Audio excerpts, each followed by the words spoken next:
Di tahun 2025, Paus Leo menggelari Santo Yohanes Henry Newman sebagai pujangga atau dokter gereja.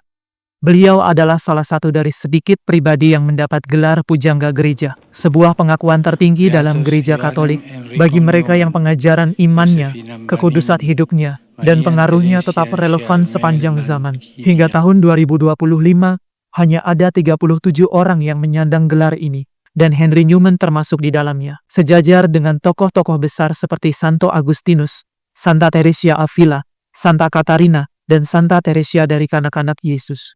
Henry Newman lahir di Inggris pada tahun 1801, tumbuh sebagai anak yang cerdas dan religius, memulai kehidupan rohani sebagai penganut Protestan yang taat. Ia kemudian menjadi imam di gereja Anglikan, dan dikenal luas sebagai cendekiawan berpengaruh di Universitas Oxford. Ia memimpin Oxford Movement, yaitu gerakan yang berupaya menghidupkan kembali liturgi dan sakramen dalam gereja Anglikan, menekankan kesucian hidup dan otoritas tradisi gereja awal, menolak pengaruh sekuler dan liberal dalam gereja Inggris.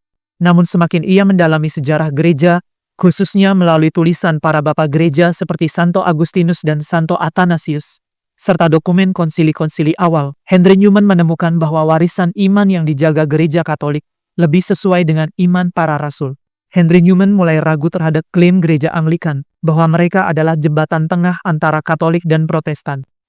Pernyataan Henry Newman yang mengatakan, mendalami sejarah berarti tidak bisa lagi tetap menjadi seorang Protestan, mencerminkan proses batinnya yang mendalam. Ia mulai bertanya dengan jujur, jika Kristus mendirikan satu gereja, di manakah gereja itu sekarang?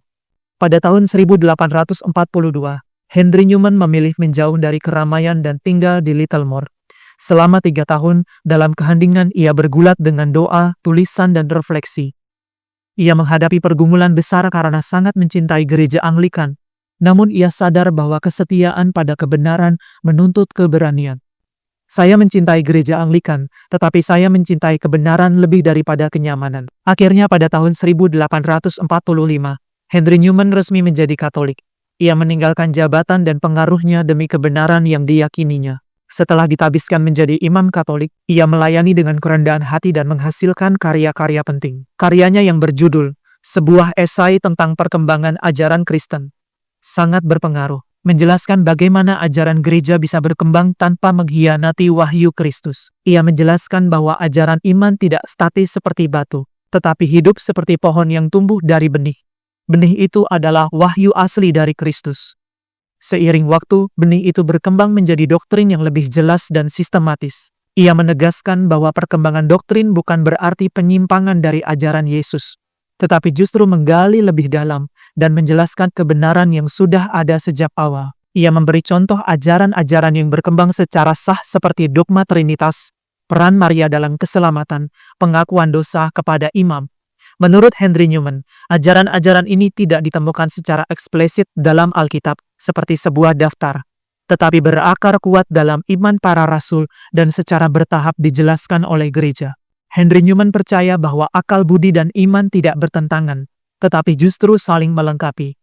Ia menolak melihat iman sebagai sesuatu yang buta dan hanya didorong oleh emosi. Ia pun menolak akal yang sombong tanpa memberi tempat pada misteri.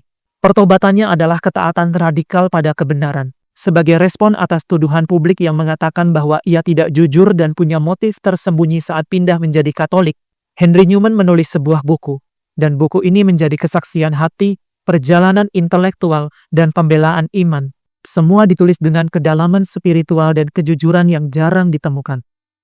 Meskipun cerdas dan berdebat secara publik, Henry Newman hidup dalam kerendahan hati, doa, dan kesetiaan mutlak kepada hati nuraninya. Pertobatannya adalah tanda ketaatan radikal kepada kebenaran.